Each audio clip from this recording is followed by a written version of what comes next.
Hey, everybody. Definitely didn't want to play that video again, but anyways, this is the CR Media AEW Post Dynamite show. Thank you all for joining. Anyone who is joining live or anybody who will go and download the podcast afterwards or rewatch it in the video library, greatly appreciate it. My name is Chase. CR Media 1988 is probably how you all know me on social media. Next to me, to my right, is my friend Josh. He is joining me for the AEW post shows. This will likely turn into a weekly thing, which will be a lot more consistent than the Bad Booking podcast. Uh, so, Right. and maybe Josh does Bad Booking with me a couple of times. I know I've had a couple of new faces on Bad Booking other than my friend Seth, so we may do that again just so Bad Booking keeps its longevity. But this is we aren't mixing a lot of professional wrestling in tonight. We are just mixing in AEW Dynamite for March 23rd, 2022. So um, before we get started, guys, I always like to get this stuff out of the way, like the Super Draft Pro thing. I wanted to get out of the way at the beginning.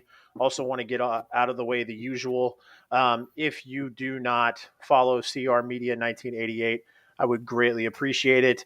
I'm trying to build a following. Got about 300 plus on Facebook. Got like 20 something on Instagram. Got a little over 100 on Twitter. Trying to get to 1,000 on TikTok so I can start going live on TikTok. So the sooner y'all can help me out with that goal, I would greatly, greatly appreciate it. And then my friend Josh here, you can find him on his social medias. His user tag is right there next to his name, at the real Josh Elliott. So. Yep, that's Twitter and it's Instagram, Twitter, and my TikTok account as well. So, Gotcha. Are you wearing your Britt Baker t-shirt? I am. I like that. I like that. Britt Baker. Yep. That's awesome, man. My Jericho t-shirt got ruined. Oh, really? My little bit of the bubbly. So the only other shirt I have is my Hangman Page. I'm here to do cowboy shit. Yeah. And I wore it yesterday for Taco Tuesday, so I wasn't going to wear it again today. I could have, but right. Yeah. Yeah. So this is just one of a couple AEW shirts that I've bought over the last couple of years since they've been in business. So fantastic. Probably not the last. So funny story. We can get this out of the way as well before we jump into the show. Just to kind of give you a background. I did this when I did it with Jordan. I figured I would do the same with you, kind of give a history of how we know each other. Josh and I have known each other for over 15 years now. God, we're getting old, guy. Yeah, we are. For sure. And I told this story to Jordan. I think I told him on the live. We talked about it a little bit backstage, but then we talked about it on the live as well. That Jordan was like, "Dude, you should have done this 10 years ago," and I was like, "Yeah, I should have. I wouldn't be selling insurance if I'd have done this 10 years ago, But and then I told Jordan the funny story that we actually did a podcast before podcasts were even a fucking thing. Yep. We virtually, we did it before it was a thing. And we did it for our eFed. And it was kind of an out of character and in character thing for the eFed. Yep. Which was awesome. And we did it on Windows Recorder where we could only record a minute at a time. I completely forgot about that. And we had to piece it all together to make it into a, fluid. We called it a radio show. It wasn't a podcast back then. But yeah. Because podcasts weren't around. Right. I mean, the damn when we did that radio show, the iPhone wasn't even out. No. We did that No, in it was 2005. yeah, it was mid 2000s. Yeah. Yeah, because I moved to Texas. I moved to Texas in 2006. So, and I know we did it. We did it at your place, so it had to Yep. have been '04, '05. Yep. And we pissed off, and like I said, it was in character and that was out of character. We pissed a lot of other e-feds off, Yep. especially one. Yep. uh, pissed a friend off because he was our champion, and I was like, Yep. this guy doesn't deserve to be champion. This guy couldn't role play his ass out of a box. Oh God. And then you had the Bud Light, um, Real Men of Genius. Real Men of Genius. Yes. Yep. Yep. Yeah, They you had had those the little, real- built-in commercials, and yet we were not getting paid for. We just kind of Yep. picked a brand we liked. As you guys don't know, but I work for Pepsi, so I'd grab a random Pepsi, radio commercial and throw it in there, and then I did the Real Men of Genius Bud Light ones. Good stuff, man. Ugh. So, speaking of good stuff, um, Dynamite, Dynamite was a damn good show tonight. Um, I have found myself, the more stuff that I'm watching and the more stuff that I'm getting into, especially getting back into WWE with doing this whole thing. I am able to critique Dynamite a little bit more. To kind of go, I don't really like, or I'm not a big fan of that or whatever. But for the most part, I enjoy Dynamite every week. So I'm excited to that this will be a post show weekly thing. Um, Again, don't want to do too much plugging before we get into this, but I am looking for somebody to do Raw. The goal is to get a post show for all the major shows during the week. So Raw would like to do NXT. Just because I find myself enjoying NXT a little bit more nowadays. Um, so would like to do a post show for NXT, a post show for Dynamite, and then a post show for SmackDown and Rampage.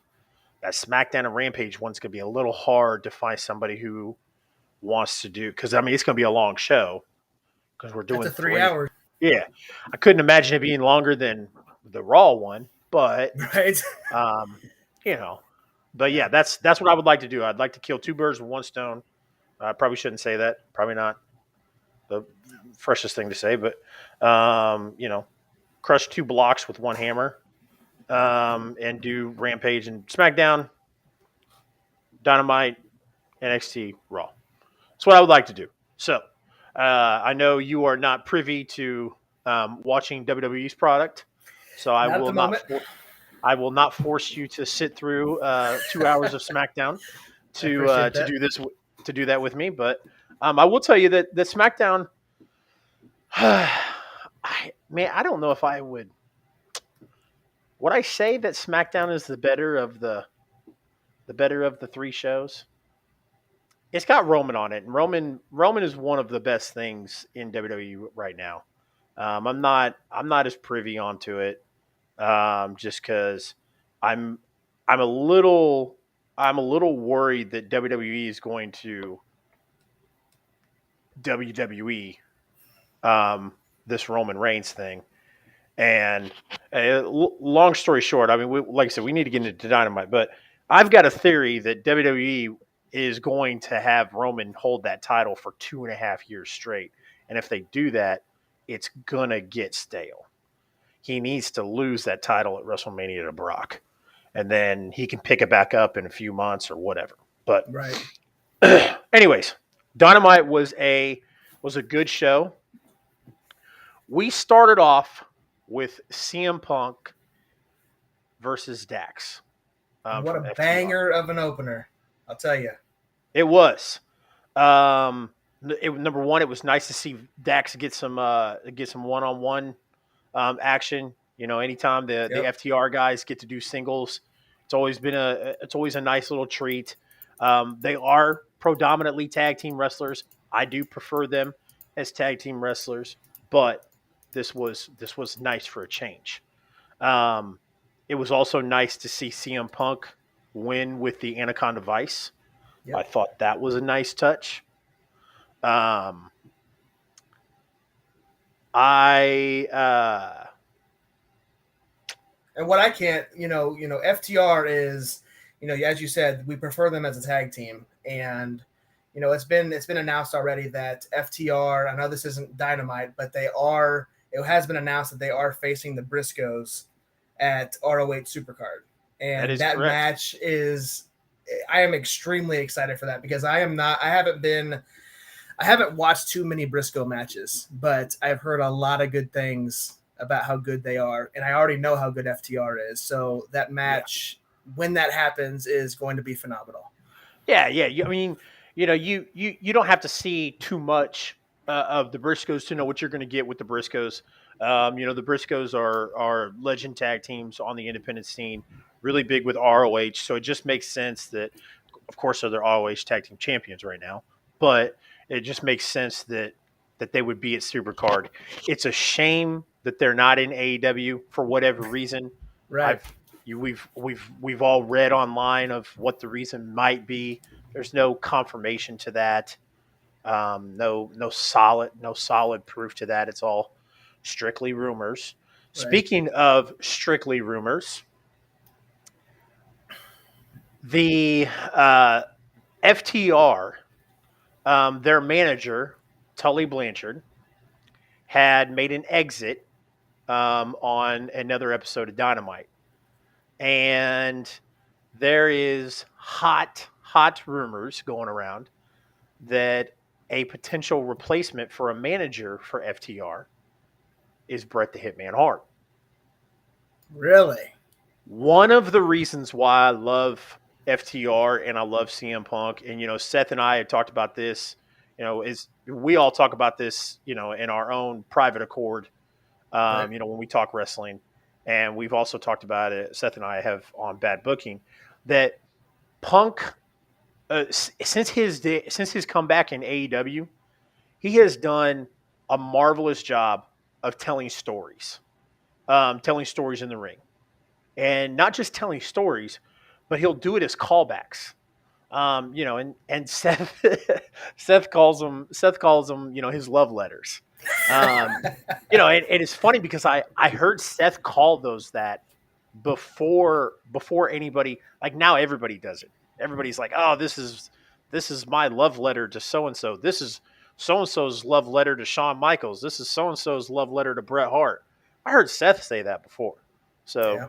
uh, you know, Seth has taken some time off, but I want Seth to get credit for his terminology. And Seth talked about you know Punk writing love letters to Bret during his matches, leaving little cues, doing certain things during matches. Like when he fought Wardlow, there was things in the Bret and Diesel match. Yep. Um, when he fought, uh,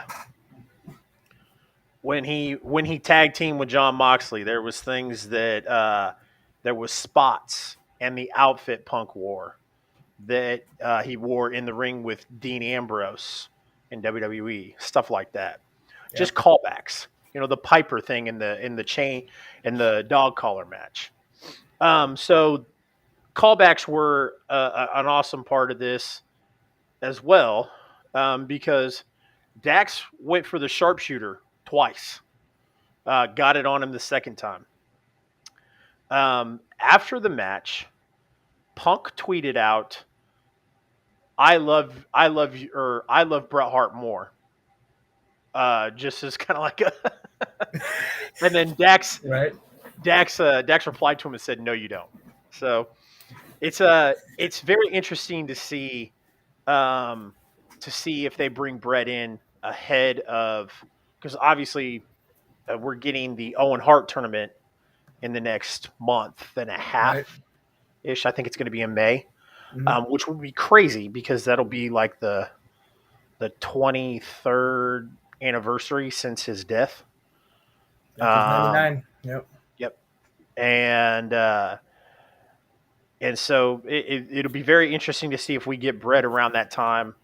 Um, very interesting that they have the Owen Hart tournament in general, because if you know the story of Owen Hart and Owen Hart's family, his wife, I don't have her name right off the top of my head because I'm ad libbing here, but she was not a fan of professional wrestling. She was not a fan of, or, I mean, she wasn't a fan of WWE. That's what I should say.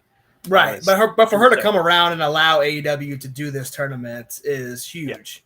yeah, definitely speaks volumes to where they're at right now in AEW. It's with Martha Owen. Hart. Martha Hart. Martha Hart. Thank you.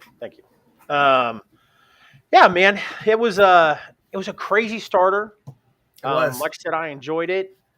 Um, then the next match, this 8-man tag, with the Hardy Boys, Sting, and Darby versus Butcher, Blade, and Private Party. It was a no DQ. God, dude, Sting is over 60 years old. He just continues to, jumping off of every balcony, everything he can possibly come, and being that old and still agile as he is, it's amazing. Yeah. And he's putting on. I mean, at 60, like you said, putting on the matches that he's doing is crazy. And here's what, like, I guess my 2 cents on the whole thing. Because I'm on social media with other wrestling fans so much, and there's a saying on TikTok that the wrestling community is extremely toxic. I would argue that people are toxic, not just the wrestling community. It's just no matter what community you're in, you're gonna get the toxic ones. So there's a lot of people that are always like, well, Sting doesn't have any business out there. Everybody complains about all the old people and the part timers in WWE, but doesn't say anything about Sting. My 2 cents on that is Sting is not in the main event. Sting is not taking the titles away from full time or younger guys. Sting is out there having fun and is helping build younger talent. Yep. Does Darby Allin need Sting? No, Darby Allin doesn't need Sting. That's not what I mean. But he's definitely helping. He's definitely helping get Darby Allin, where Darby Allin needs to be. 100%. So, and back to that, man. When I watched him, the beginning of the match, that everybody was flying around, and then Sting climbed on the turnbuckle and leaped out onto the outside onto a group of people. I was like, wow, because it looked like it was going to hurt for a minute there, and yeah. Yes. He got up and kept going, and I was like, and then obviously, the pay-per-view, him doing the table spots, just crazy. So good for him, man. I guess it was kind of a 5-on-4 because Andrade was getting involved. Yep. Jeff's swanton off the ladder onto Butcher and Blade was not off the ladder. He climbed onto the balcony above the first level window and jumped and swanton bombed. It wasn't off the ladder. Yeah, and it's crazy because this match was clustered, very much, but they didn't keep it going on long enough to be like, okay, when is this going to end? Right. It like I said, it was very clustered. It was a 5-on-4. Some guys were here, other guys were here, so we had to make camera cuts. We were doing this, but they kept it short enough to where it was nice, Yep. like a small Frosty, not a large Frosty. one, right? Not a large one, I wasn't getting an ice cream headache from it. It was just nice. So I enjoyed it, man. But before we move on, I want to talk about the Butcher, and I've talked to this in our chat, in our group chat. Can we talk about how good he looks compared to when he first came to AEW? I mean, it's just like Jericho and how much better he looks now and how much in shape. But the Butcher is a beast right now.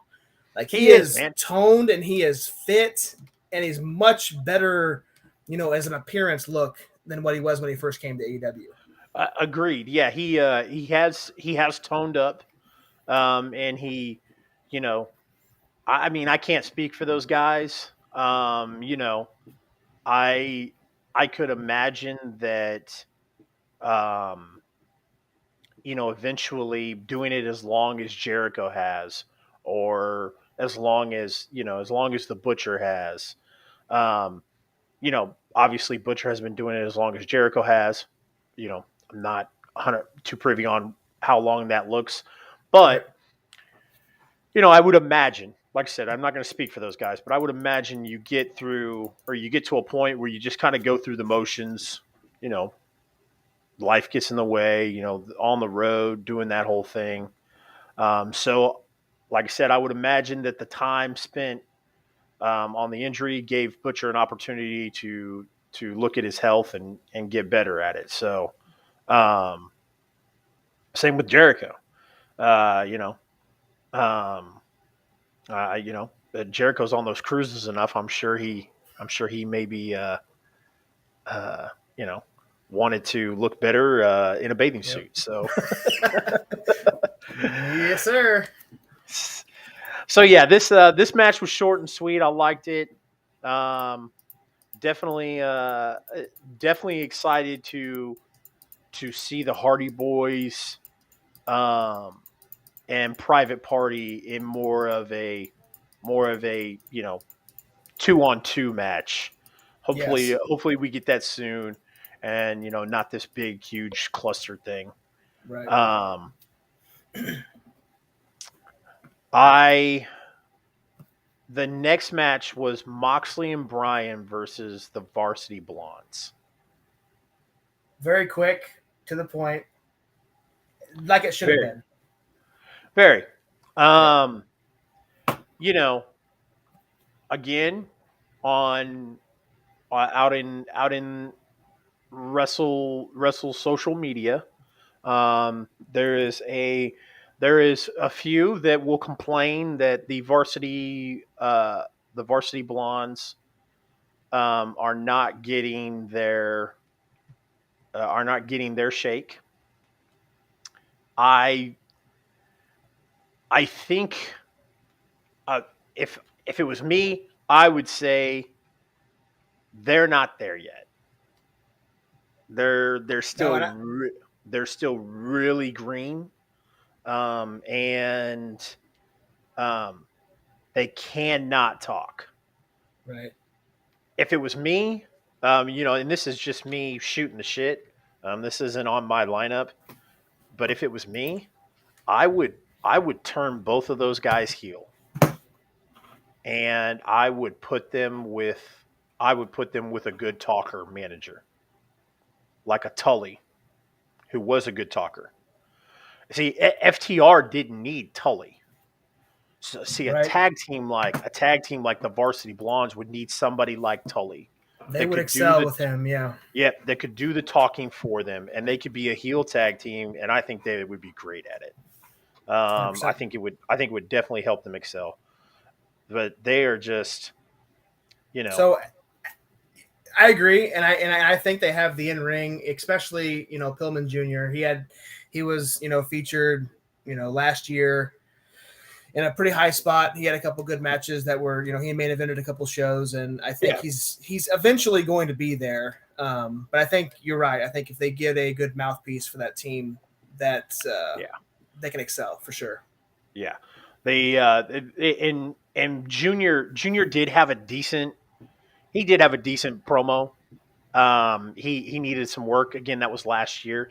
His Yep. partner, when the whole thing was happening with Malachi Black and everything, his partner was very green with the mic as well. Mhm. So, that's it. Like I said, they're good kids. They just need something to help them get over that hump. Yep. Um, William So Regal with Daniel Bryan. or Brian Danielson. Sorry, bad habit. Especially because I wrote Moxley and Brian on my notes here, and so, anyways, Regal with Danielson and Moxley is a fantastic touch. And it's I didn't write down the name. I was busy taking notes and I was busy trying to be active on Twitter for Dynamite, and I tweeted the name, but I didn't write it down. Of the That's on team? me. The team. The Blackpool Combat Club. There you go. Got you covered. And thank you. I appreciate that, sir. And I like it. I mean, I do too. It's different. It's not, and it's not too much of a cheesy name.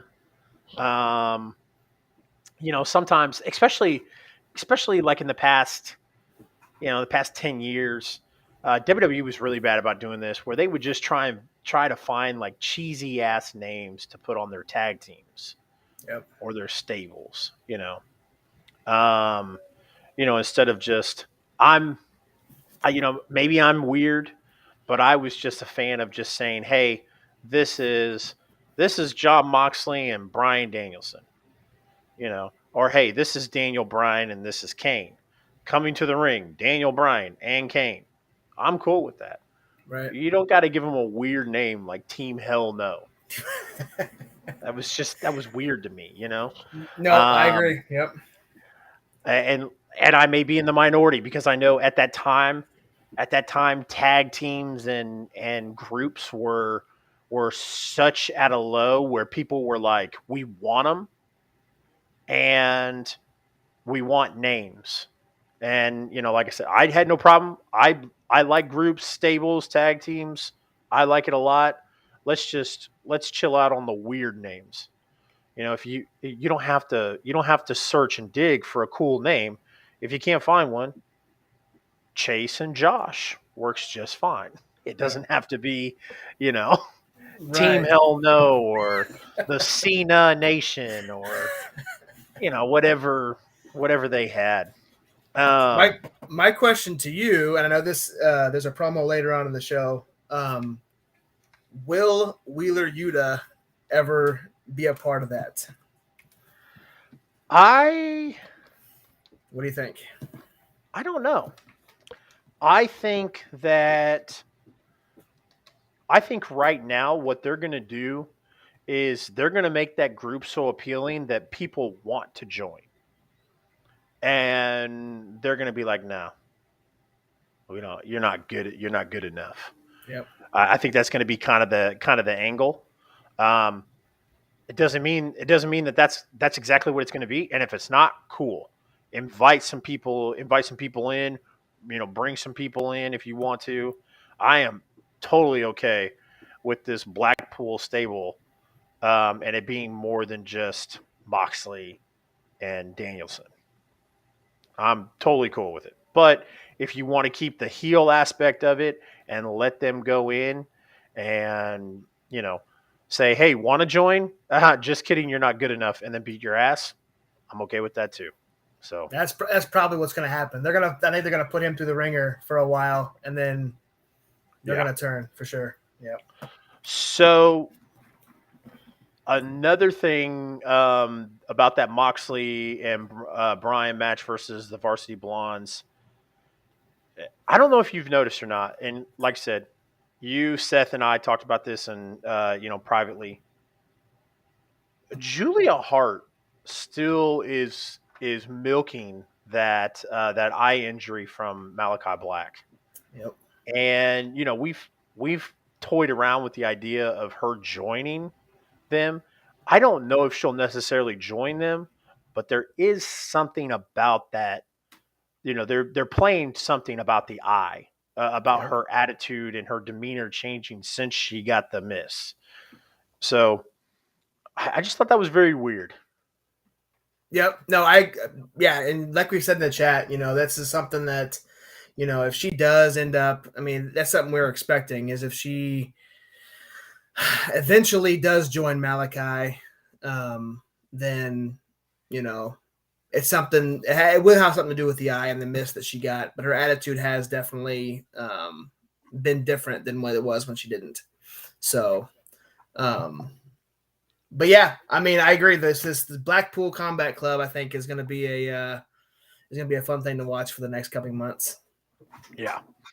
Sure. Moxley dropped a great promo after the match. Talked about where his respect, his respect and admiration for both Regal and Danielson. So yeah, the group, the duo, the tag team right now. God, could you imagine if we got Moxley and Danielson versus FTR? Man. That's won't do too much fantasy booking here, but Right. That'd be awesome. So I skipped over something because, like I said, I was on Twitter at the time and wanted to stay on top of all that, and I actually forgot to write notes. I had to actually go back and take notes on the Adam Cole versus Jay Lethal match. So my question is, did Adam Cole and Jay Lethal come after this Moxley and Danielson tag team match, or did MJF's promo come after this? MJF came right after this. Okay, cool. So MJF comes out, cuts a promo, just like we expect MJF to do, playing up to heel. And I will get to that part in a second. I just had a couple of points on here. He talks about his schnit with CM Punk is not over. He talks about that he will take a piss on CM Punk's grave. And then he's got a bunch of local independent wrestling guys there to play security. Except for there's that bald guy, that big meaty bald guy that's always a security guard on AEW. I recognize him, but the other guys I didn't recognize, so I assume they were indie guys. And they are guarding the ring from MJF, or guarding MJF from Wardlow. Sorry, and MJF lets Wardlow know that he's not going to fire him. He's going to send him home and pay him to be at home. So everybody forgets about him. Almost like WWE did with WCW guys after they bought out WCW. Right. I actually was gonna tweet that out, and then I was like, no, because I'll get some smartass that's like, no, actually they wanted to stay home, Right. because they could in their contracts. Okay, jerk off. I just thought, I thought it was a nice little touch in MJF's promo. MJF made a crucifixion joke. Yep. On Wardlow, and my God, dude, I don't even think that was the worst. I don't even think that was the worst joke that was made that tonight. No, he had a lot of them. No, I wouldn't talk about MJS. I was talking about on the show in general. Oh, okay. No, you're right. No, his I'm gonna steal a Seth Hackett quote. MJF is a national treasure. Absolutely. And his promos are, it's gold every time he grabs a microphone, and he hits it out of the park every single time, no matter what he says, who he's talking about. I mean, a quote that I wrote down, he said, "You don't have a pot to piss in or a window to throw it out of." He didn't before he went to MJF. That was one that got me. It was good. So yeah, I mean, he's wanting to pay him or pay Wardlow to sit at home. He's going to pay him to sit at home for the next, week, month, year, however long it takes for everybody to forget about him. So Yeah. Hell of a promo. Hell of a promo. So then, right after this, it cut to Dustin Rhodes, and Dustin Rhodes being with talk about his match with Lance Archer. Yep. And Dan Lambert made a comment that they were going to get rid of the Rhodes family, altogether in AEW. I thought that was a nice touch. I can't wait to see Lance Archer versus Dustin Rhodes. Rhodes is another guy that can still go, still puts on good matches. And last time him and Archer went at it, they beat the dog shit out of each other. So, and they tore it down. So I'm excited to see that. Dan Lambert is, and I tell everybody this, Dan Lambert is a rarity in professional wrestling nowadays. Dan Lambert is a true heel. He is a true bad guy. Yep. Back in my day, and not even back in my day, back longer than that, a heel was somebody you hated. You had go away heat as a heel. Nobody liked you. Everybody hated you. That was your job. There was none of this, hey, it's cool to be the bad guy kind of shit. And nothing wrong with that. Nothing wrong with that at all. However, when the majority of heels in wrestling are trying to be so bad that they're cool, you're not a heel. Lambert has get the fuck out of here heat. I mean, he's the type of guy that you would throw trash at to be like, hey, go home. Yep. Look who joined us. Mr. Broderick Hall. The good old days. Yeah, the good old days when heels were guys that you hated. And Dan is that type of guy. Every single time he opens his mouth, I'm like, dude, get the fuck out of here. Go away. He's not a cool heel. And I like that about him. So, okay, that makes sense. I was wondering. I was like, I saw our viewer count go up, and it is Brody. So nice. Appreciate Brody coming out here and supporting us. Talking about Dan Lambert and his promo. You're right. It's you love to hate him, and it's not like what it was in the 90s when Kevin Nash, Scott Hall came over, and you wanted to be them. You wanted to cheer for them just because they were cool.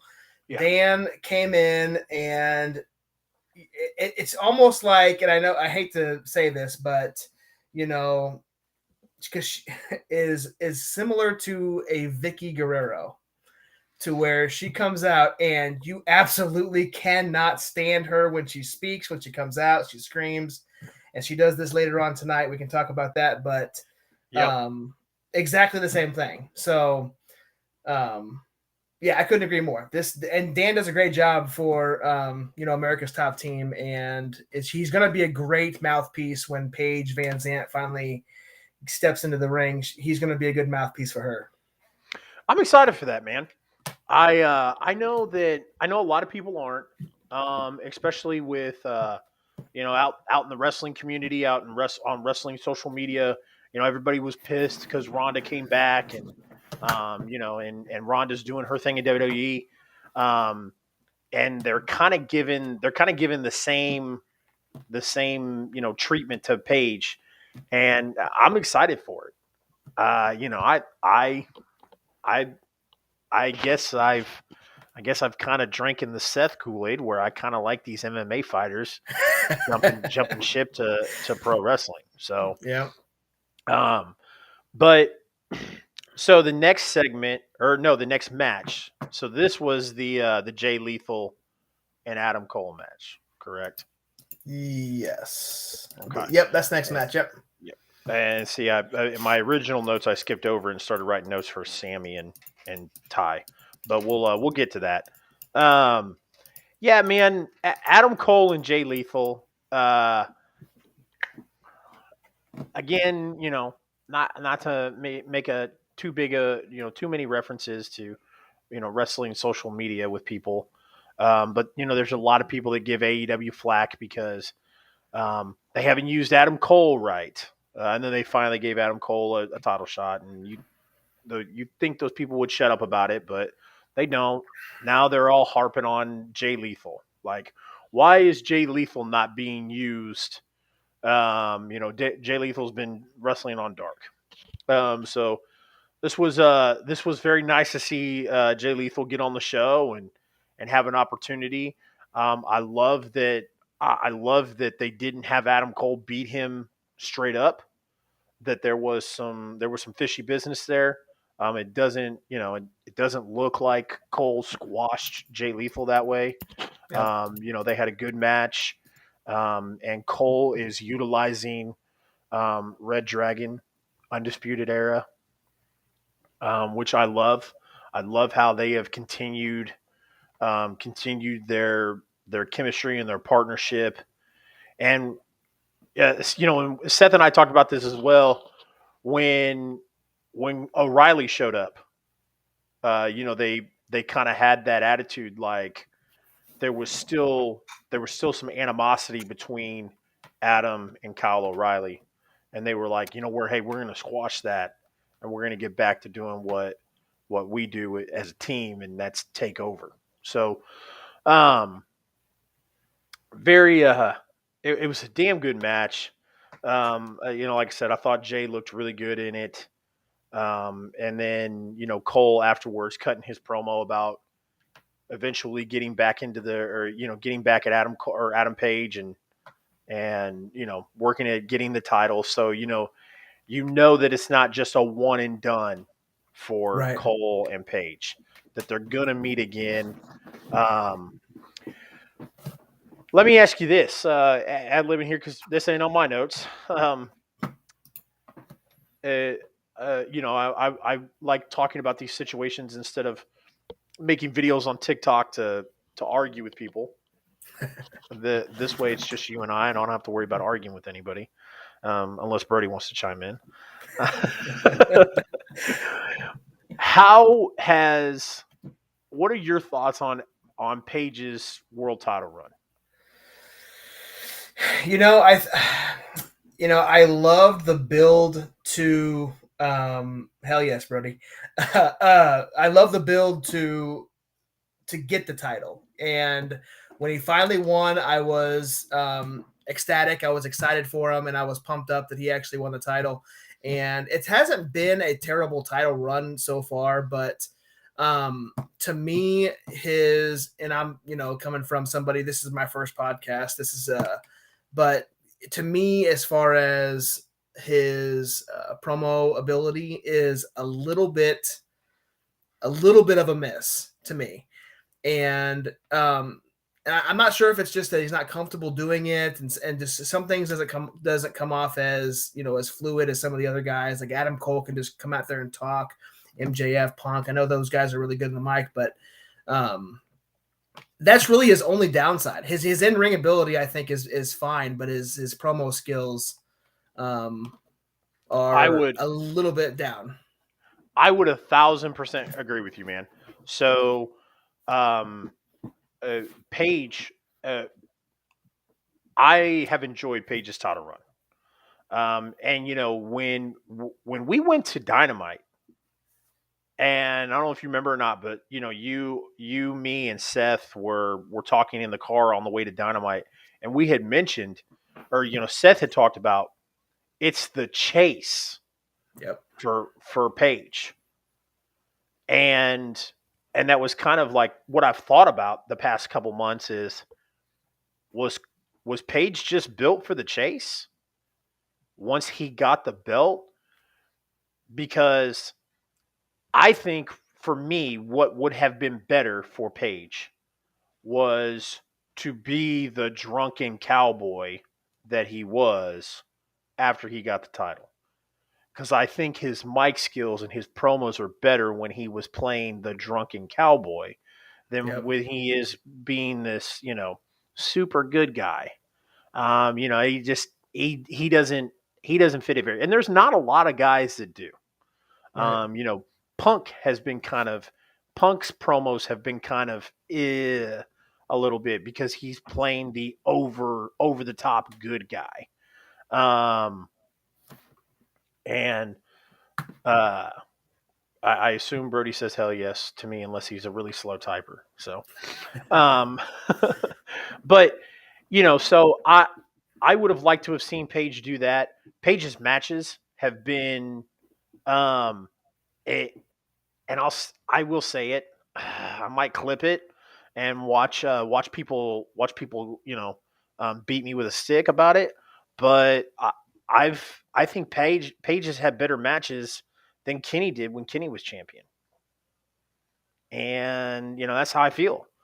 I Mhm. I'm not going to shit on Paige's title run because he's had a great run. He's had great matches. The match with his match with Kenny when he won the title, the rematch, or not the rematch, but the Bryan Danielson match that It's went the Brian. Yes. distance. I mean, he's had great matches. His Lance Archer match that was a Texas death match. Wasn't a real Texas death match, but it was a Texas death match. It was great.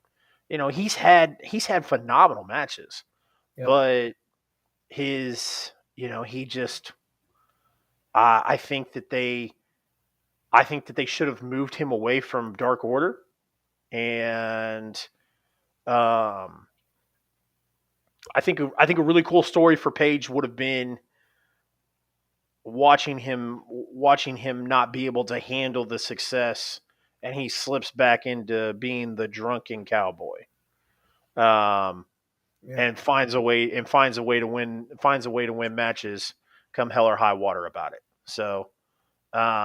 um, Yeah. Nobody can discredit his in ring ability. I don't think. I mean, no, nobody. But when it comes to but again, Brody, he's not a sports entertainer. yeah. they're Um, all they're all sports entertainers. Um, but yeah, so that's the only his only downside is his lack of promo. That's it. yeah. Um, so Cole versus Page on the back end is going to be very is going to be a damn good match again. Yep. Does Cole take the title off of Page? I'm gonna say yes. Okay. I think I Does think go ahead. does Punk challenge Cole, or does Punk challenge Page for the title? Um, Because ever since Punk beat MJF, or even before he beat MJF, he has been doing the title around the waist thing. yep, he wants to be a champion. So Yep, yep. So it's coming. yep. Obviously, Punk wouldn't do it if it wasn't. So does he challenge? Is he going to challenge Page, or will he challenge Cole? Yeah, I think if it's gonna happen, I think Cole beats Page at some point, and then Punk will be Cole's first legitimate challenger for the title. I like it. I don't So hate it. I don't hate it. I Okay. So, and then Jay Lethal. I didn't have a whole lot on here about Jay Lethal because, like I said, I was tweeting during the match about Cole and Jay Lethal's match, but so I didn't have any uh, a whole lot for that. Plot twist: Second City Saints return. Ace Ace Steel was in a producer role for WWE, and he was fired not too long ago. So, and Colt's already in AEW, so they one could more they could have addition. They could have a second City Saints return at an ROH event. I can see that Yeah. definitely. Um, I just don't know, man. We've done that multiple times where we've talked about like Colt and Punk, and I don't know, man. If Yeah, I don't know if they're ever gonna have him cross paths or not. I don't know.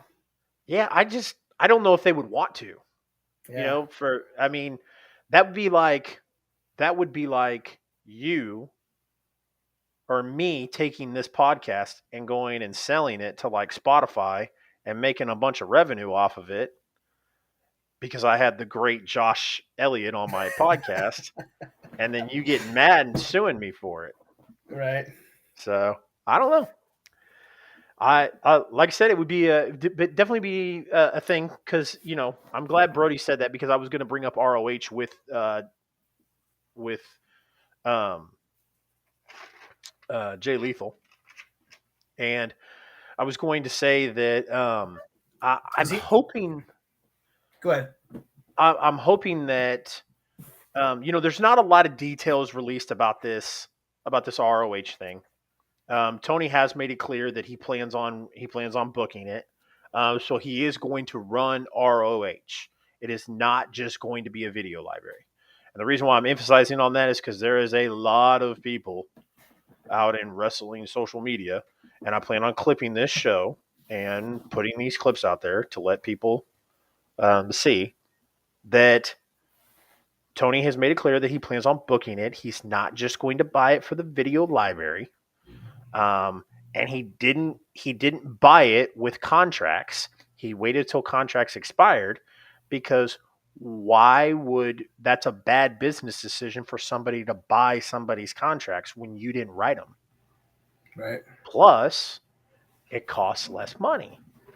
So Tony can decide who he wants to sign to ROH. It wasn't a shitty thing to do. You know, and what's crazy is people like will compare this to, oh, all you AEW marks got super mad when WWE released 150 people, but you're not mad that Tony waited until everybody's contract expired to purchase ROH. Not the same fucking thing. Nope. Not even close. None of them So guys work for him.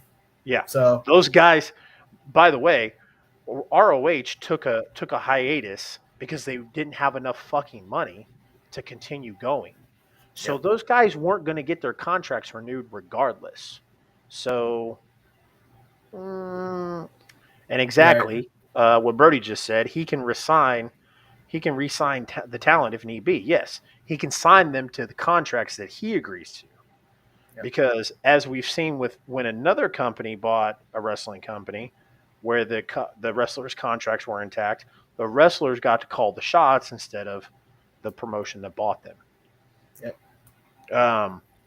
So, didn't mean to go on a rant there, but very interesting to see if Tony is Tony going to.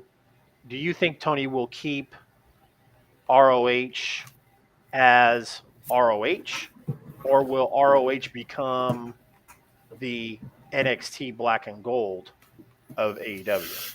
I'm hoping that he keeps ROH as it is. I think no matter what, I think we're going to see some of the AEW talent show Yeah, up there because I mean they've got such a bolstered roster as it is now. So and they've got Dynamite and Rampage. It's only 3 hours of television. Then you've got Dark, but not you've who got knows how many Dark and people. Dark Elevation. So Yeah, you've got two shows like that. yeah. And I'll be honest with you, man. I am a little bit behind on like keeping up with Dark and whatnot. Um, yes, that is what Dark is supposed to be for. However, Brody, the roster is so bolstered. It's so clustered right now. There's so many people on the roster that somebody said that there was like 13 fucking matches. Well, when we went, it was like a match every like 5 minutes, 5 or 6 minutes. We had a Yeah. ton of matches for the 1 hour Dark. Yeah.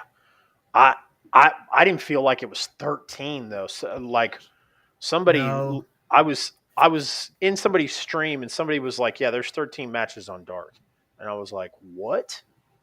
Yeah. So obviously, you know, when ROH comes in, you can take some of this talent that you've signed that were ROH guys anyways, put them and let them showcase there. Yep.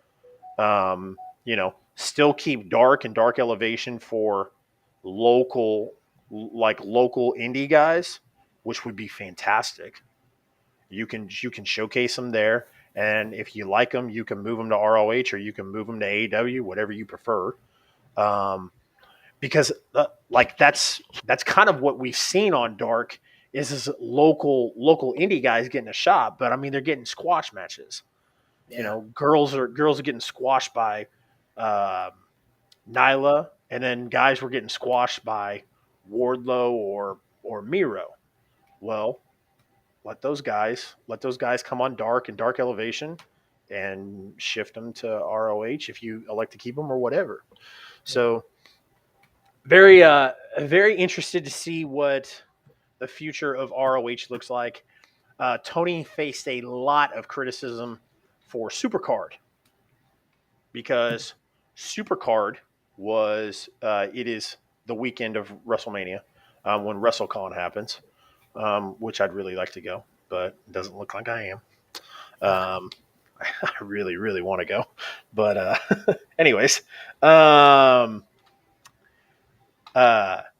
Supercard, and there was like one or two matches, and like we're like 2 weeks ahead, and then Tony dropped a big bombshell, had a bunch of matches had a bunch of matches announced for Supercard. So now there's a halfway decent card there, and we're getting FTR and the Briscoes. So like I said, I guess we just have to wait for all the details to iron out. Um, my only reserve about ROH and Tony and everything is Tony mentioned that he was going to be booking ROH. So if Tony's booking ROH and he's booking Dynamite and he's booking Rampage, um, you know, I like the guy. I like That's the a guy lot. a lot, but that's a lot of work for one guy. Yep. So would like to see hopefully maybe if he doesn't call some people for help. So that would be And I'm awesome. sure he will. I'm sure he will Yeah. at some point. Yeah. Yeah. So this Sam and Ty Conti promo. Yeah. So we kind of already talked about Dan Lambert a little bit, but We get Dan Lambert 2 times. I know. I think they know how much they know how much people hate Dan Lambert, and I think that's why that's why they'll give him to us twice sometimes. Yep. It's because they know. Bro, that poor belt. You know what I love? I love how everybody, like so many people, kept asking, "Why is Sammy carrying around both belts? Like why?" After the match with Cody, he should have, they should just go back to one belt. But Sammy kept carrying around two belts, and then,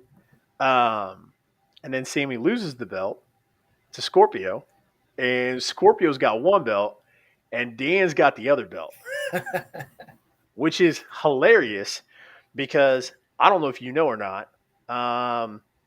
So heel Kevin, who I sent you a couple of videos on. Yep.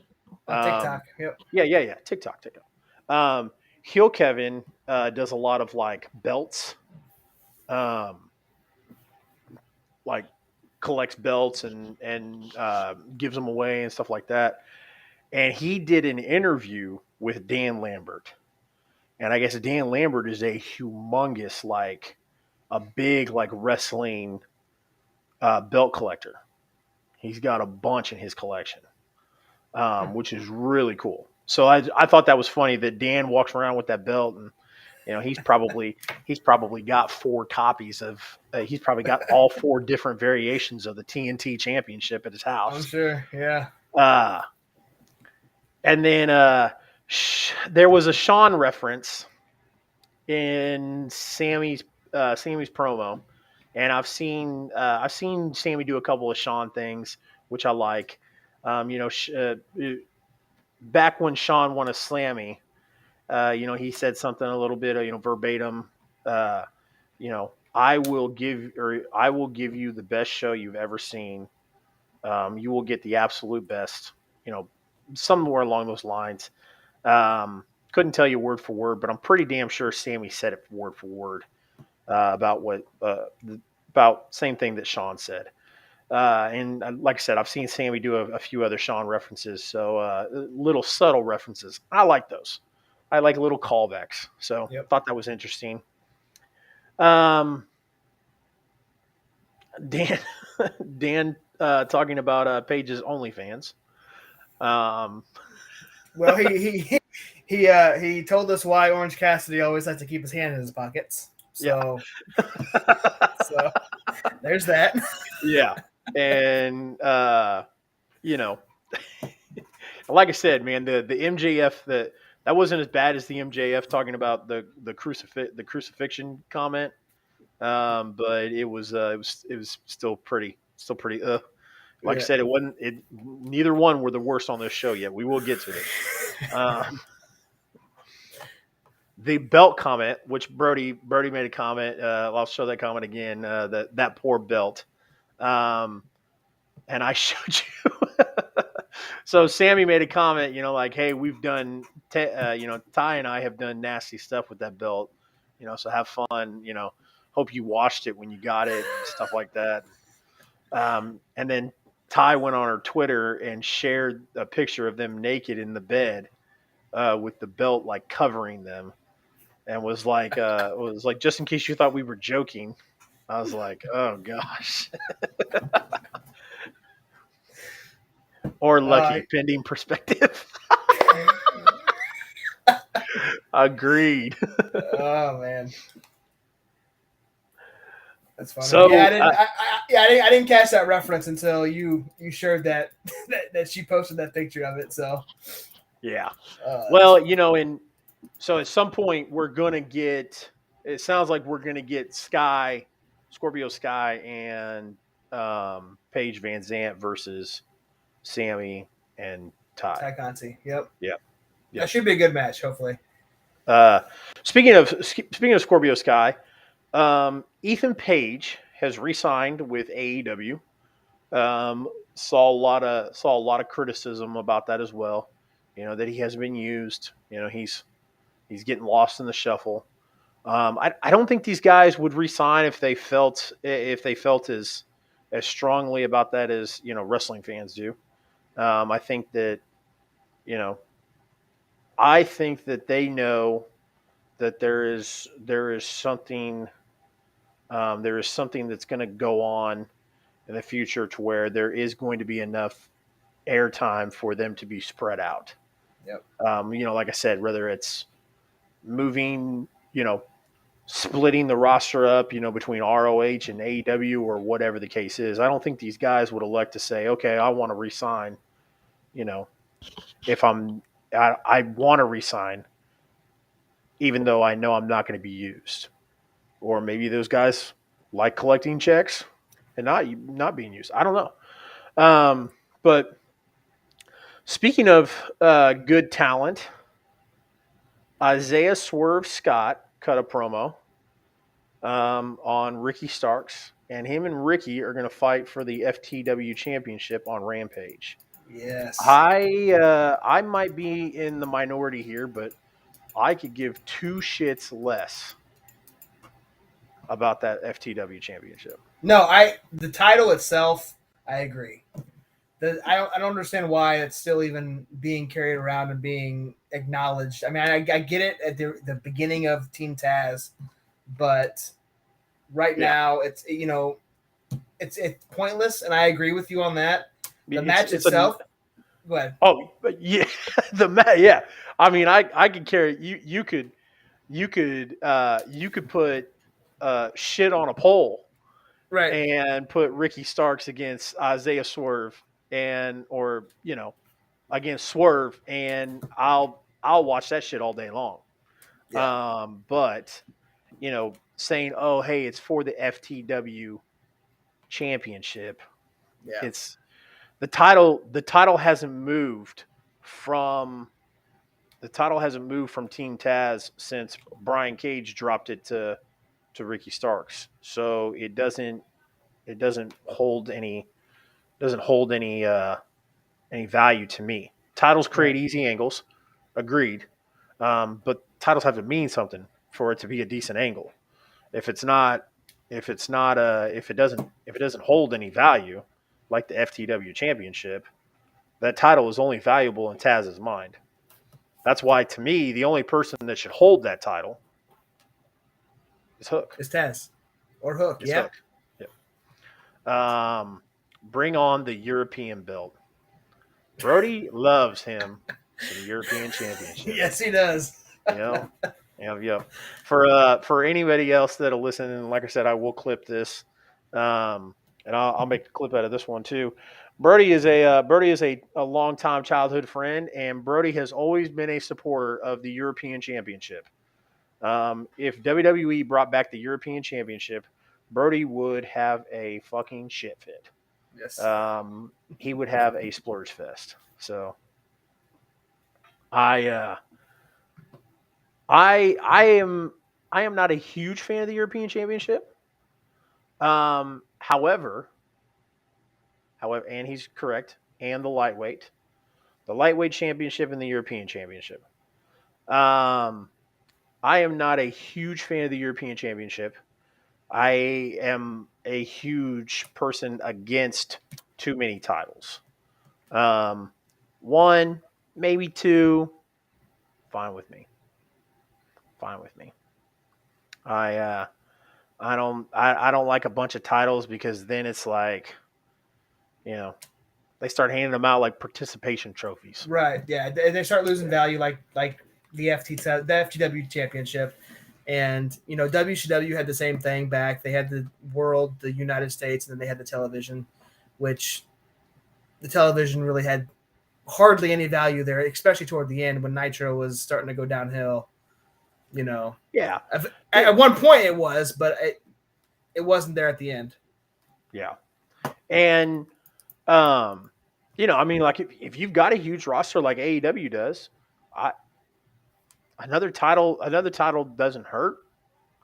But you've only got 3 hours of TV time right now. So if you're gonna bring in another championship, then I would have to argue you'd have to make Rampage 2 hours. I would 100%. I would argue that you need to make Rampage 2 hours anyways. But uh, you know, Yeah. for Started at 8, go to 10 yeah. Central Time. And Well, I think the reason why they don't do that is they don't want to go up against SmackDown.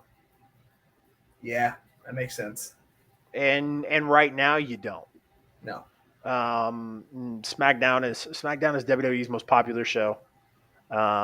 It's you don't want to go up against SmackDown because it won't be pretty. You wanna put. I'm not a huge. No, I'm not a. I don't say leave Fridays, but if you're gonna go 2 hours, you need to go 9 to 11, or leave Friday. Yep. That's my only thing. If you're gonna stay on Friday, you can't go up against SmackDown. So, um, so Isaiah Swerve, that's tomorrow. That'll be interesting. Legit Layla Hirsch versus Red Velvet. And this match was the stipulation was no Chris Statlander. Yep. Um, and you know, Red Velvet was hot for a very short minute, but since she lost the championship, uh, or not lost it, lost her opportunity. because she didn't have a champion. But since she lost the opportunity, Red Velvet has just been kind of stale. Yep. I know they're trying to, they're trying to keep these little groups together. And which is weird because these groups they don't really have any um, they don't have any purpose. That's what I mean. There's no reason for them to say, hey, uh, the space alien Chris Statlander and the legit amateur wrestler Layla Hirsch and Red Velvet were all a clique. So there was nothing there that kind of stood out for that. You know what I mean? Yeah. Yeah, Um, and this match, I don't know if you watched Rampage, they fought on Rampage, and that, in my opinion, that match was better an in-ring match than it was on Dynamite tonight. That first match was better, in my opinion. And Red Velvet looked really good, and I had in my notes because I kind of, I knew we were going to do this podcast, so I kind of did a practice run through Rampage, and my big note was Red Velvet actually looked really good on the Rampage match. yes. But that match itself as a whole, much better. But I do like the fact that they are trying to, do another storyline with the women because, as you know, I'm a big women's wrestling fan. I like the fact that they're doing another story outside of the championship, that either the world and the TBS title. It's something off. It's going to be Statlander and Hirsch eventually. So, they're trying to do it. I mean, the story is, kind of there. Yeah. They're trying to do something, but and I think it helped out. I think it helped out with them getting rid of Chris Statlander's her alien persona or whatever. Yep. Just let Statlander. So I had it written down here. Is Layla low key becoming a baby face? She's getting a lot of people. She's getting a lot of people behind her. She's still doing heel tactics, cheating to win and stuff like that. But that program that they did, Statlander versus Hirsch, especially for the pay-per-view. You remember that promo where Statlander was like, "No wonder your parents gave you up for adoption." Yep. And a lot of people didn't like that. A lot of people were like, "Yo, that's heel shit. Like, you shouldn't be doing that." Right. And why are we gonna cheer for you when, bro, you just flat out told her that you're happy you're happy she was an orphan. Like, so I've noticed that since that a lot of people have kind of jumped behind Layla Hirsch, but at the same time, people have jumped behind Layla Hirsch because she's a legitimate athlete, yep. And she's damn good. So there's this woman who does the post shows for Fightful with Sean Ross Sapp and Alex Sour Grapes and Pulaski, who Seth and I like a lot, and her name is Kate. And Kate posted out something that said Lucha Horace. Yeah. I fucking died when I read that during the Chris Statlander thing when she said Lucha Horace. I was like, right. Oh my god, dude! I lost my shit.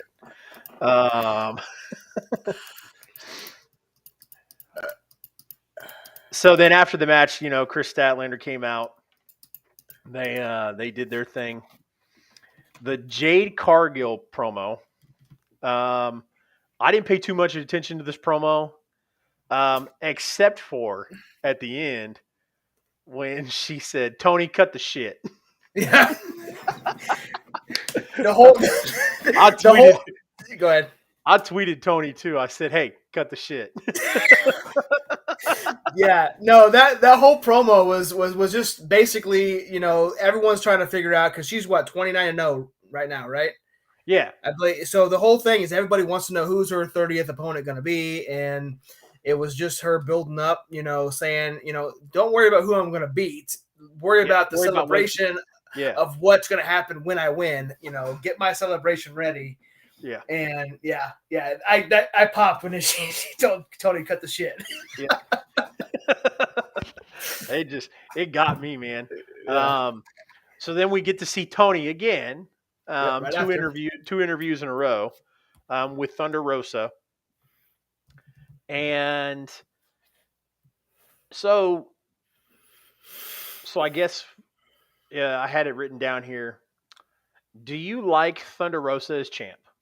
Was it time for Thunder Rosa to win? Was it I time for Britt to lose? I guess. we've talked about this in our chat. That this has been for months that we think when Britt Baker is going to lose the title, it was going to be to Thunder Rosa, and we've been talking about that for months. Yep. Do I think it was time? I do. I honestly thought it was going to happen at the pay-per-view. You didn't. You called me out on it, and it didn't happen. But this cage match, the second time, I do. I think it was time. As you know, I got the shirt. I'm a huge Britt Baker fan, and I think she's come a long way since joining AEW, in both in ring and her promos. Her promos are phenomenal, but her in ring has gotten a lot better. Yep. Thunder Rosa, it's we'll see. I guess I think she's going to be a great champion. Her ring skills are going to be there. It's going to be just like Adam Page for sure, but we'll see how well she can carry the title and how well she can move on. But it looks like from this, well, we say Thunder Rosa interview. It wasn't really an interview. It was a Nyla Rose beatdown that Nyla Rose is going to be the next challenger for the title. Which, So, I will agree with you. I think that I know that a lot of people, or like a lot of fans, will be like, well, if it's working, stick with it. Well, the problem is that we don't know. You don't know when the food goes bad until you taste it. So don't let it go bad. It's okay. Like, it's the same thing I was talking about with Roman. There's a lot of people that are like, Roman doesn't need to lose at WrestleMania. Roman needs to keep the title for this many days, and Roman needs to do this, or be champion for this many days. And it's like, okay, you say that now, but when Roman holds the title for 2.5 years, you're gonna eventually get to the point where you're like, this doesn't taste good anymore. I think this is bad. And then now you took a great thing and you've made it bad. So that was my thing with Britt Baker. It was great. She was phenomenal as champ. Her promos are good. Her in ring is good. Um, you know, uh, like Brody, kind of like what happened with Cena to a certain extent. Yes. But Britt's promos were bar none. They were great. In ring work got so much better. She was carrying the women's division, that lackluster of a women's division, not because there's not enough talent there, just because I don't really think AEW. I don't think Tony knows what to do too much with the women's division, and I think we can go back and say, hey, this might be because Tony has too much on his plate, to where Tony should bring somebody in to help him run the women's division. I thought a great idea would be Cody and Gail Kim. Obviously, the Cody thing isn't going to work out anymore, but Cody helps build the characters and build promos and stories, and Gail helps train the women for matches and whatnot. I think that would be great, but um, you know, I think it was right for Britt to lose. I called it when she won at the pay-per-view. I said, okay, they're going to be in El Paso, Texas. the week of St. Patrick's Day. They're gonna do some sort of match. I'm thinking either an Iron Man match or a steel cage. And who doesn't love hometown champion pops? I think it's something that they don't capitalize on enough on Yep. in wrestling. We don't see WWE do it very much anymore. Maybe because it's too predictable. Sometimes it's okay to make things simple. You don't have to overthink it. You've got 20,000 people in the hometown of a wrestler who are all going to lose their fucking mind when this guy wins or this girl wins. Why not make it for a title? If you and the other thing is people are like, well, you don't want to switch the titles too much because then they lose their value. This isn't US currency. They are championship belts on a predetermined show, guys. Yep. You're overcomplicating it. Let's not make it too complicated. So that's why it made sense. I thought, okay, you have Thunder Rosa win it. Let's let Thunder Rosa face a bad guy, the classic good guy, bad guy thing. Hulk Hogan, Andre the Giant, Stone Cold Steve Austin, The Big Show, the classic. I win the title, and then the big monster comes and beats me up, and everybody's like, "Oh my God, how are they gonna?" They just did it recently with Lance Archer and Adam Page, and it worked. They did it with Umaga and John Cena back in the day. This works for Thunder Rosa. Let her play the story of, oh my God, how is the good guy going to come out on top in this? She finds a way to beat Nyla Rose, and then we look at possibly another run with her and Britt, or maybe something else. I don't know, but it was definitely the right time. And just like we mentioned earlier in the show, Vicky definitely has that type of go away heat that Dan Lambert has, and she's very good at it. Her persona that she plays on TV is completely different to the person who she is in real life, and I love it. Like I said, it's old school, and I'm okay with that. When people legitimately come out, you hear their music, you hear their voice, and you're like, oh my God, get the fuck off my TV. Yep. Why are you here? That's good. You want that type of stuff. So also it was kind of funny. They cut off Vicky down at the very end. Yeah. I don't know if you noticed it or not. I did. Yeah, she grabbed the microphone and she went to say something, and they just cut. I was like, oh damn. Then the main event. So I'll tell you what I'm okay with, and it seems to be common knowledge. You want to start with something. You want to start with something good, and you want to end with something good. I didn't think this match was the match to end the show. No, and I have that as one of my bullet points as well. I think that this match was good. Don't get me wrong. This match shouldn't have ended the show. I'll tell you what.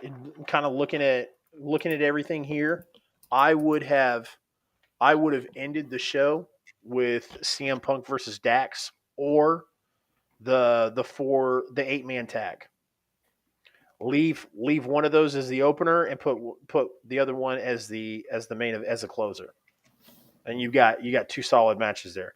Other than that, we started off really strong, and then we kind of kept the momentum. Like I said, this match was good. I don't have anything too negative to say about it.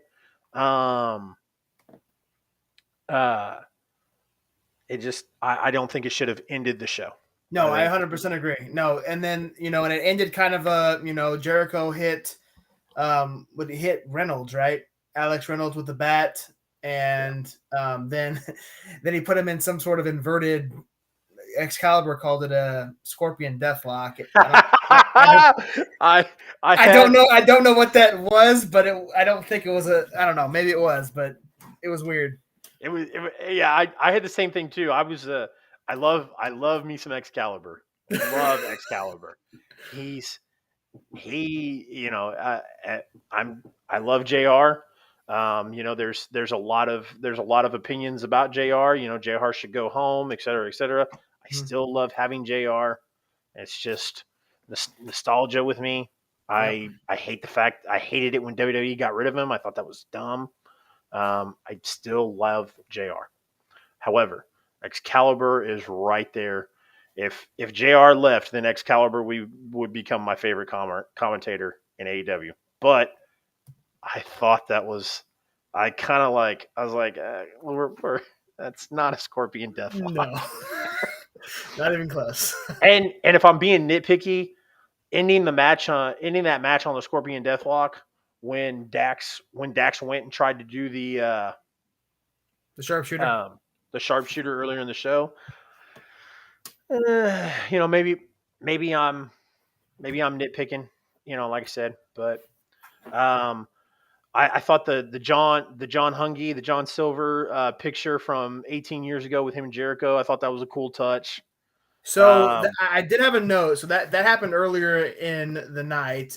We kind of went right over it. I didn't know what the flow was going to be of this, but um, they cut out the background of that picture. Do you think that was actually a real picture, or was that just a picture of Jericho and a picture of Hungy, and they put them together to make it look like it was the same photo? I think that is a real photo because I saw it shared on Twitter Okay, last so it is week. a real photo. Okay. Yeah. So, but what I think, and I'll be honest with you, the only thing I got going here is you're not scrunched for time, are you?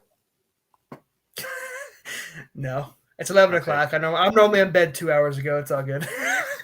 No, Well, no, you're good. I'm on vacation right now, so I don't give a fuck. Nice.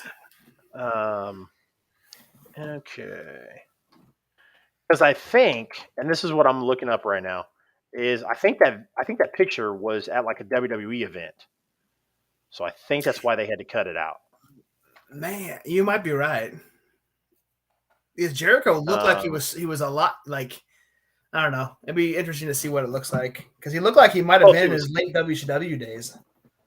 But even well, then, they I said guess that was from. WWE owns WCW, so I don't know if they could use the WCW logo.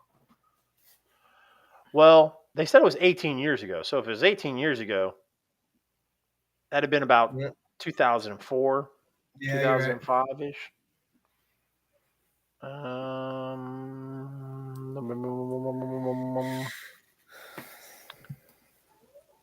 I'm just doing a quick scroll. Yep. No, it's like it's definitely not fake. They they like cropped it. So let me Can you? see Is if there I any can. way? Can you show it on Yes. this? Yeah. Let's show. Uno momento. Uno momento. It's gonna show my tabs. Let me close my Pornhub real quick.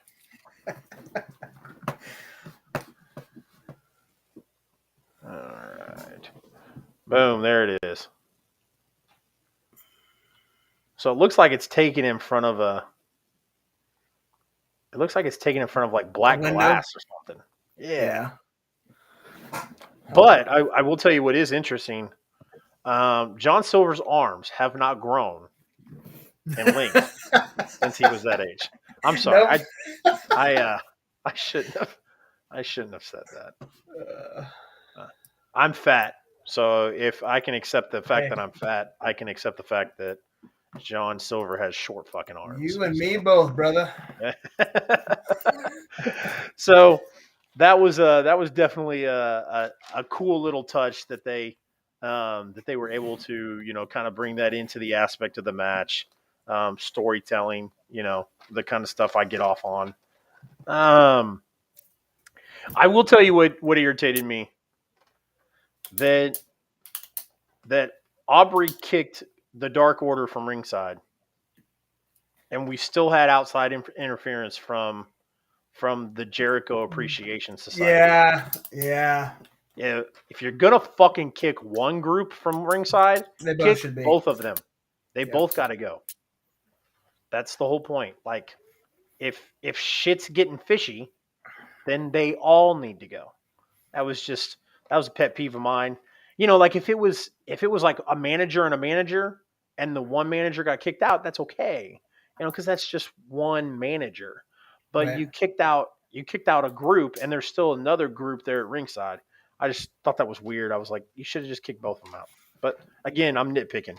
I've gotten to the point where I nitpick now on these Hey. shows because everybody's like, oh, you're such a fanboy. Pull the AEW penis out of your mouth. So I was like, fine, I'll nitpick on both shows. Still enjoy this one a lot more. Anyways, Garcia, Daniel Garcia. We've talked about this with Seth as well. 2.0 and Garcia, especially Daniel Garcia, is a phenomenal talent. He is he's very young, so he's got a lot of work to go on character. Yep. But he has accepted the fact that he is a sports entertainer. So that's a good step in the right direction. putting him with Jericho is awesome. Yep. So it'll help him as long as he doesn't get lost in the shuffle in that group. I'm hoping that him being with Jericho will do the same for him as what it did for Sammy. Yep. Hopefully, and I think it will. I think Yeah. eventually I think it will. He's such a good in-ring talent that I think Jericho will help elevate him. Yeah.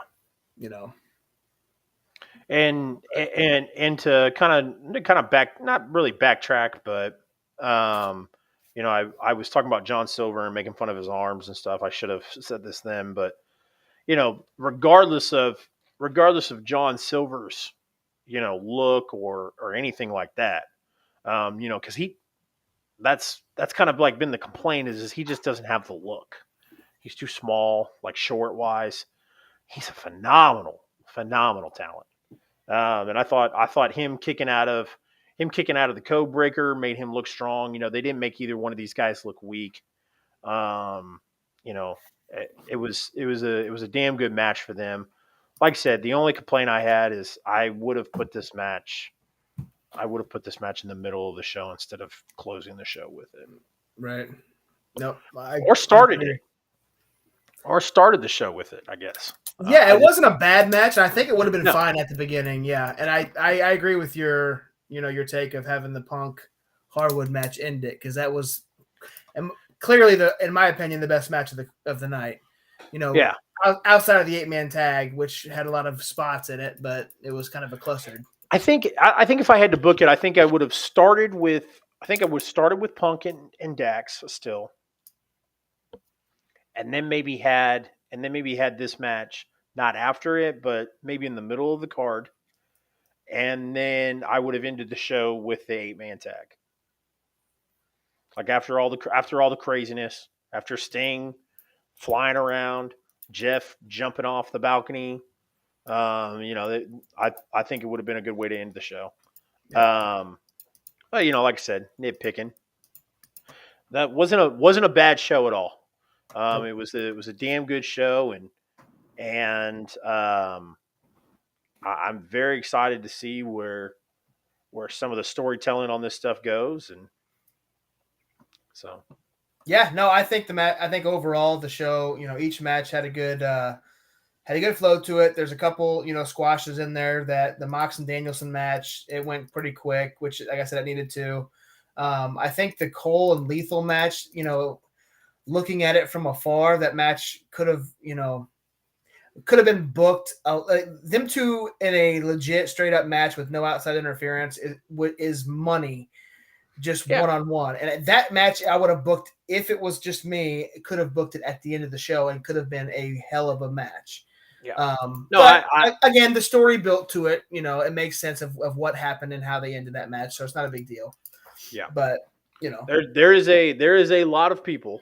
I'm trying to play the whole trust the process thing, But there is a lot of people out on wrestling social media that are extremely upset with the fact that Jay Lethal has not been used, that Jay Lethal has been wrestling on Dark. You know, and Um, I'm kind of in that group. Really, yeah. I mean, I was actually excited when I saw that Oh him and shit, yeah. Cole were gonna, yeah. You know, I was like, man, I haven't seen. We saw him in a, you know, on Dynamite. He was in that. Uh, there was a battle royal that happened a couple months ago. I feel like, and that was the last time I'd seen him on Dynamite. I think. Yeah. Yeah. So yeah, He but he should have been in the Face of the Revolution ladder match. Um, yep, yeah, I can agree that Jay Lethal has not his his time in AEW so far has not been anything to write home about. But like I said, at this time, I am playing the trust the process. So we'll see where that goes, and we'll see what happens. So other than cool. that, man, we are all done with AEW Dynamite. Did you have anything else you wanted to bring up or? No, I think we hit everything. No, I appreciate you, you know, having me on here. I think this is gonna be a good, a cool, you know, weekly tradition that we're gonna do here and do these post shows. There is one thing I actually did have at the very. I wanted to bring it up at the top.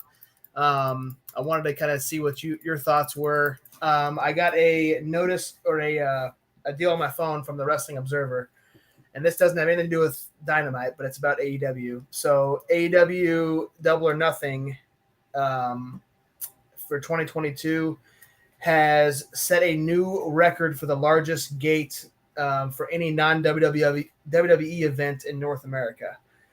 So it's break and they said it's at $1,145 so far is what it hit. So I thought that was pretty cool. Wanted to bring it up. Yeah, no, absolutely. I mean, because you and I talked about that backstage, and we talked about bringing it up and whatnot.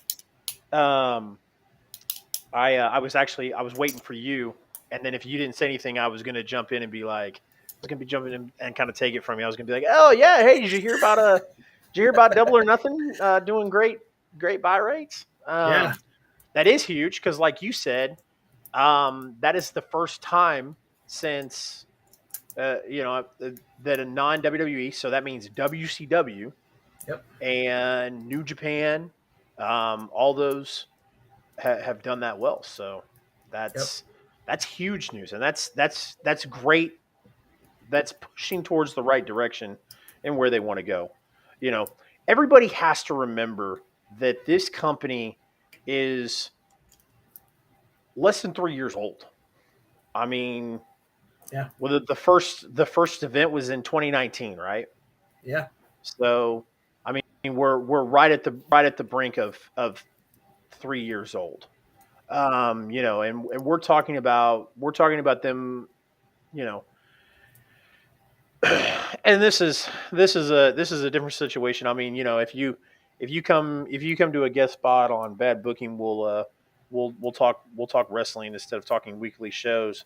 But my whole philosophy on it is they're not essentially competition as much as it is an alternative. So yes, it's competition. And somebody brought this up. I don't remember who brought this up, but it was a damn good analogy how they brought it up. WWE, everything is competition to WWE.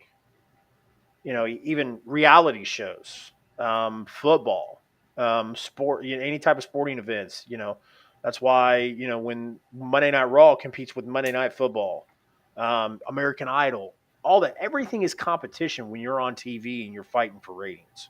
yep, So I'm not really concerned about them beating out WWE. It's just my whole stance on it is right now I want to enjoy professional wrestling. And right now, I enjoy this one the most because that's what I'm getting the most out of this one. right, Um, you know, WWE, the product that they're putting on, I'm not getting the most out of that. in the 3 hours of TV time that AEW has in the week, I am enjoying it more than I am the 7 hours of or eight because I watch NXT UK. Including NXT, yeah. Yeah, I watch NXT 2.0 and NXT 2K. Or I mean UK. Uh, so the 8 hours of WWE I get, I'm just enjoying this. I'm enjoying this 3 hours more. And it's definitely I definitely am a fanboy. Definitely a fanboy. So like I said, it's on that story about the pay per view and it Double or Nothing doing great numbers like that. It's it's awesome, man, to see that stuff because you know you want there to be a more saturated market for the 150 guys that got released or the 150 guys and girls or on air personalities or off air personalities from WWE that got released and don't have anywhere to go. We want the market to be saturated for those people so they have places to go. Plus, more saturation means more business, and more business means more content for all of us. And that's what I want, man. So we are at the end of the show. Again, this is CR Media, Chase with CR Media. This is my friend Josh. This is the AEW Post Dynamite show. We kept it right under 2 hours, my guy. And granted, I also let that pre music shit run for like 10 minutes. So Yeah, we're right under a minute and 45 if you want to get technical. like it. Um,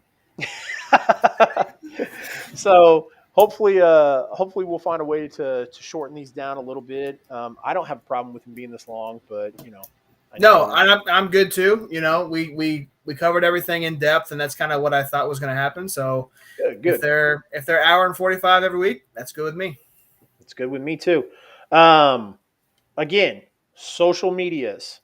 You can find my social medias at that tag right there, the CR Media 1988. It's super simple.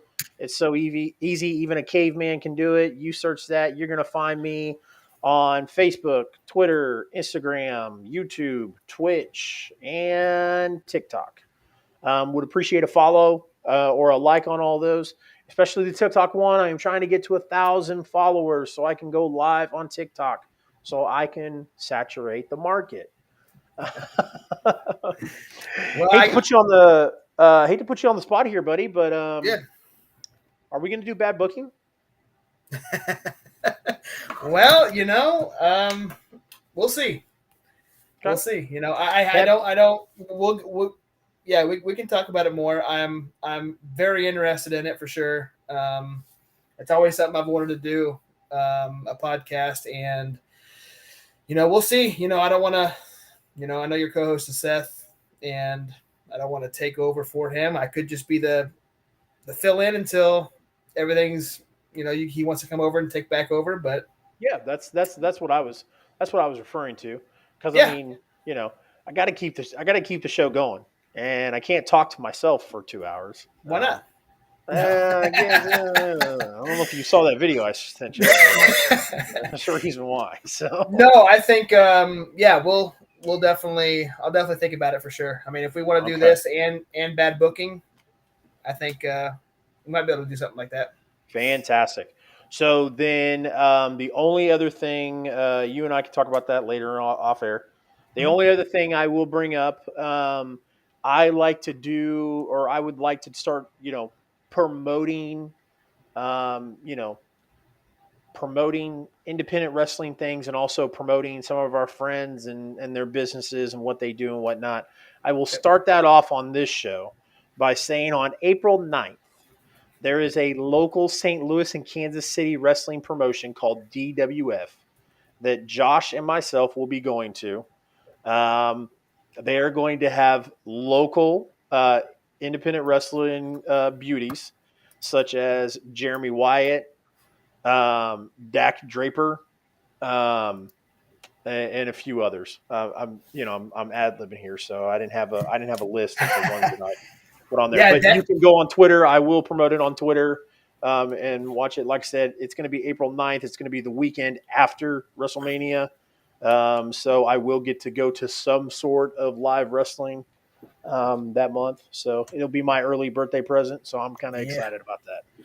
Yep. Yeah, and don't forget, I know we talked about both Jeremy Wyatt. Dak Draper was a part of ROH too, so if you guys are familiar with ROH. But also on that card, if we're promoting independent guys, there's a tag team that they go by the Besties in the World. And both Matt Fitchett and Davey Vega, they're not going to actually be wrestling as a team. They're both going to be wrestling in singles matches, but they're both going to be there as well. So I'm excited. I haven't seen them since their NWL days in Kansas City. So that is correct. So it's going to be fun. Definitely going to be fun. Other than that, man, we are going to close out the show. Again, for Chase with CR Media, my friend Josh, the real Josh Elliott, please hit us up. Let us know. We'll love some feedback. I will get this show uploaded to my Spotify, Google, all that place for the audio on the podcast. So we'd love some feedback on it. Other than that, you can catch us here again around 9:15-ish Central Time, right after a few minutes after Dynamite. Would love to have you. It's a live interactive show. Other than that, good fight, good night. See you guys.